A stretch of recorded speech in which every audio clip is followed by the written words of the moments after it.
रसखान, जन्म सन 1548, निधन सन 1628। रसखान का असली नाम सैयद इब्राहिम था। उनका जन्म दिल्ली के एक संपन्न पठान परिवार में हुआ था। इनकी कविता में कृष्ण की रूप माधुरी, ब्रज महिमा और राधा कृष्ण की प्रेम लीलाओं का वर्णन किया गया है। उनकी भक्ति में प्रेम, श्रृंगार और सौंदर्य का अनोखा संगम है।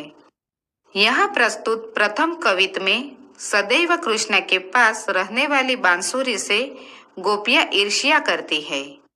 सौतिया दाह से पीड़ित गोपियां अब ब्रज में रहना नहीं चाहती, क्योंकि उनका स्थान अब बांसुरी ने ले लिया है।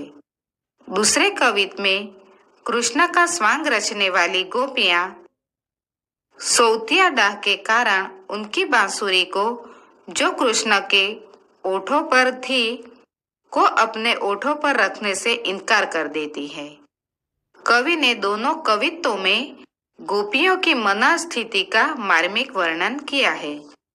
एक, कान्हा भये बस बांसुरी के, अब कौन सखी हमको चाहिए, निषिद्योष रहे संग साथ लगी, यह सौतीन तापन क्यों सही है, जिन मोही लियो मनमोहन को, रस खानी सदा हमको दही है, मिली आओ सबे सखी, भागी चले अब तो ब्रज में बंसुरी रही है।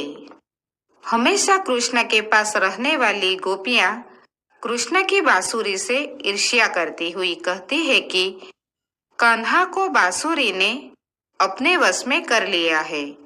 वे कहती है कि हे सखी, अब कृष्ण हमें क्यों चाहेंगे, यह बांसुरी हमेशा उनके साथ लगी रहेगी, यह रात दिन हमें गोंस देगी, हम यह सौतिया डाह क्यों सहे। इस बांसुरी ने श्री कृष्ण को मोहित कर लिया है, वह हमें सदा जलाती रहेगी।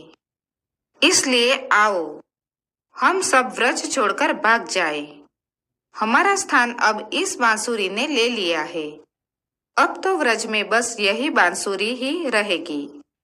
2, मोर पखा सिर ऊपर रखी हो, गुंज की माल गरे पिहरोगी, ओढ़ी पीताम्बर ले लकुटी, बन गोधन ग्वारन संग फिरोगी, भावत हो ही मेरो रस खानी, सो तेरे कहे सब स्वांग करोगी, या मुरली मुरली दर की, अदरा न दरी अदरा न दरोगी। श्री कृष्ण का स्वांग रचने वाली गोपियां कहती है कि हम अपने सर पर मोर पंख का मुकुट पहनेंगी, अपने गले में गुंगची के लाल लाल दानों की माला पहनेंगी, अपने कंधों पर पीताम्बर ओढ़ेंगे और छोटी सी लाठी लेकर ग्वालों के साथ वन में जाकर गायों को चराने का अभिनय करेंगी। श्री कृष्ण को जो भी पसंद था वे वह सब कुछ करेंगी, पर एक काम वे कभी नहीं करेंगी।